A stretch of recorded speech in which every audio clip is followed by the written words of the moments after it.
Meron pong dalawang vloggers na ito yung pinakamatataas sa mga views sa panahon ngayon, no? Kung saan, mga boss, wala po silang ginawa kundi ang gamitin ng gamitin ng gamitin ng gamitin ng gamitin ng gamitin si Diwata.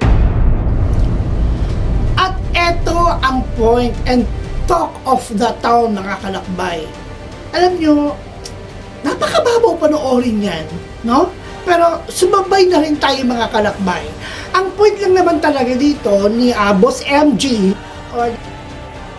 ay sa reaction video niyang ito ay gusto niyang iparating sa mga vlogger or content creators na hindi naiintindihan yung mga vlogger na kumukuha sa mga shoot, no? Sa mga malalaking content creator na napunta kay Diwata, okay?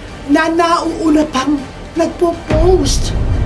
Wala naman daw problema yan, no? Ayon kay Diwata, di umano, dahil siya na rin mismo ang nagsabi na wala naman daw masama, bagkus siya naman daw po ay nakakatulong, okay, sa iba mga content creator, okay?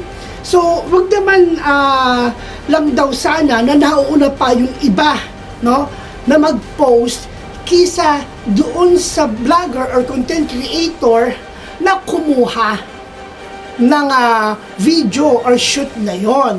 Okay? So, lahat naman tayo, mga kalakbay, ay nangangarap at gustong umangat sa buhay, no? Sa tamang paraan, sa tamang pagpupursige, no? And it serves a lesson sa ibang mga content creators dyan na huwag naman po sanang ganun. Okay?